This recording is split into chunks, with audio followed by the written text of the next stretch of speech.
Ada Lovelace, programmatrice avant l'heure. Partie 5, sur 6. Timeline, 5000 ans d'histoire, Richard Fremder. Avec tous ces efforts monumentaux de la part d'Ada Lovelace, les héros de l'ère de l'informatique étaient essentiellement nés et son travail est largement reconnu comme étant le premier programme informatique au monde. Peu de temps après qu'Ada ait transcrit le traité de Babbage, elle lui a demandé de collaborer justement avec elle, soulignant que justement elle comprenait le potentiel de son appareil analytique plus que quiconque. Alors, Babbage ne doutait pas qu'elle possédait un esprit ingénieux, c'est vrai, mais dans ses tentatives de faire ses preuves, elle développait un flair pour le grandiose. Elle donnait l'impression que elle et elle seule pouvaient terminer son travail. Vous voyez, elle en faisait peut-être un peu trop. Et c'est effectivement son interprétation des théories de Babbage qui s'avère être son talent unique. En plus de traduire le travail en anglais, ce qui est déjà une bonne chose, mais la principale chose qu'elle ait faite a été de décomposer des sujets complexes et de pointe d'une manière tout simplement facile à comprendre. Ada a été l'une des premières à comprendre et à décrire un ordinateur et un logiciel. Elle a développé une métaphore facile à comprendre pour les cartes perforées nécessaires pour programmer le moteur d'analyse. Elle a décrit les cartes perforées du moteur, tissant des motifs algébriques à peu près de la même manière qu'un métier à tisser en tissu tisserait des fleurs et des feuilles dans le cadre de la conception de divers morceaux de tissu. Étant donné que les métiers à tisser mécaniques faisaient à ce moment-là fureur dans les usines textiles des années 1800, c'était un exemple qui était évidemment facile à comprendre pour la plupart de ceux qui l'entendaient. Les diagrammes d'Ada ont expliqué au lecteur comment les cartes perforées préprogrammées pouvaient guider un ordinateur dans le calcul d'une séquence prédéterminée d'événements. Pourtant, c'était la vision d'Ada de ce que deviendra ce moteur analytique théorique à l'avenir qui était vraiment remarquable en réalité. Pour elle, il était évident que la machine ne serait pas seulement capable de calculer les nombres plus importants encore, ces chiffres pourraient représenter d'autres choses que la quantité, faisant la transition du simple calcul au calcul.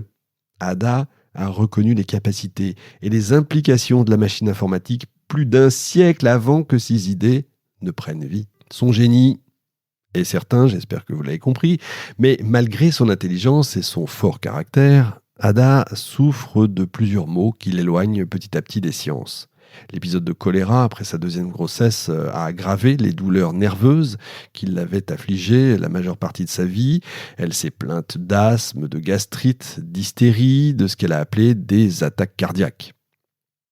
Lady Byron a fait appel à un ami réformateur, le Dr James Kay, pour traiter les douleurs chroniques d'estomac et l'asthme d'Ada. Il a prescrit le laudanum, vous savez, la drogue addictive qui change l'humeur, c'est un dérivé de l'opium.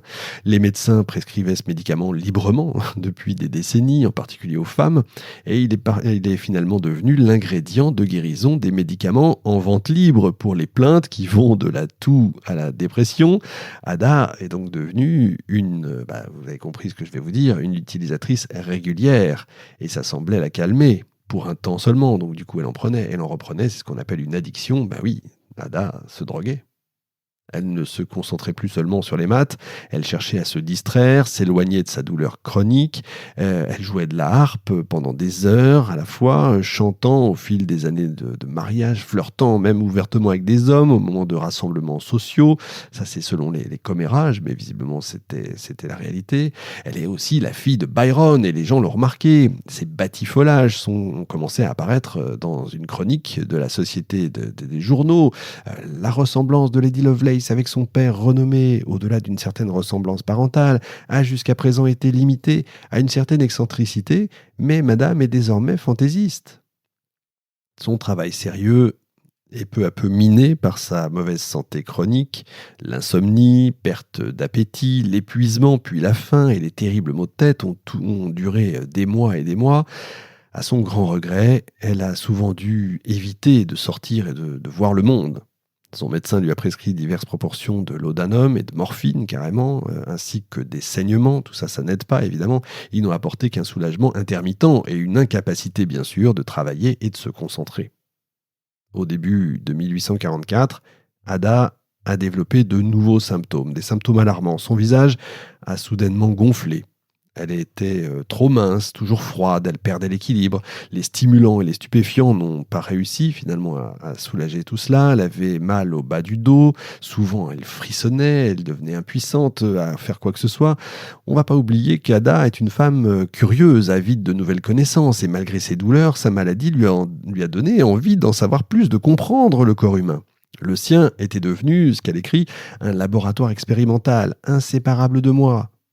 Le corps devient un sujet naturel maintenant pour son intellect, un intellect un petit peu agité, c'est vrai, comptant que ses ambitions ne pourraient jamais être réalisées, à moins qu'elle ne trouve les moyens de mener des expériences réelles. Eh bien, elle est allée trouver un certain Andrew Cross, un excentrique qui a transformé son manoir de campagne en un laboratoire électrique extrêmement dangereux, drapant plus d'un mile de fils de cuivre sur les arbres. Alors, vous imaginez le danger absolu. Il travaille sur la batterie voltaïque pour capturer les charges électriques et sur la production de son par l'électromagnétisme. Les voisins l'appelaient l'homme du tonnerre et de l'éclair. Vous imaginez un petit peu l'ambiance. Alors Ada lui écrit, elle se réfère à lui comme la mariée de la science, ajoutant que la science est une religion pour elle et que la religion, sa religion, c'est la science. Elle a affirmé qu'elle pouvait écrire un volume sur l'interconnexion de tout dans l'univers et elle a proposé une visite pour observer ses expériences afin de pouvoir mener ses propres explorations de l'électricité, du système nerveux à l'aide de grenouilles.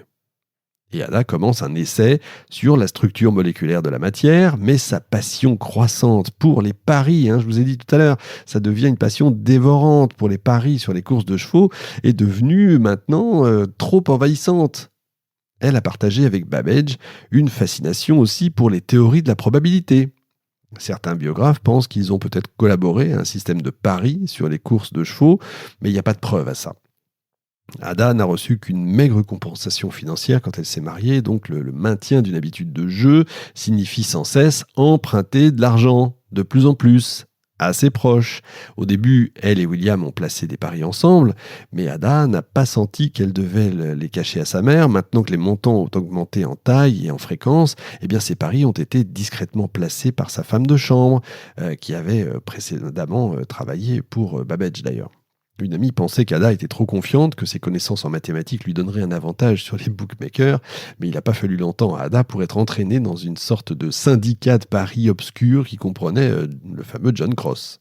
C'était une association dangereuse, pleine de partenaires, on va dire peu dignes de confiance, mais trop tard, Ada a fini endettée jusqu'au cou. En 1847, ses dettes étaient si grandes qu'elle a fait appel à des amis pour obtenir de l'aide et des prêts bancaires. Et sachez qu'à l'époque, une femme ne peut pas, à elle seule, faire des prêts bancaires. L'émission 5000 ans d'histoire est désormais accessible gratuitement, divisée en 6 parties, du vendredi au mercredi. En vous abonnant pour 2 € par mois, le prix d'un café, vous avez accès à l'émission et aux plus de 300 autres, en entier, en exclusivité, et surtout sans pub. Le lien est dans la description.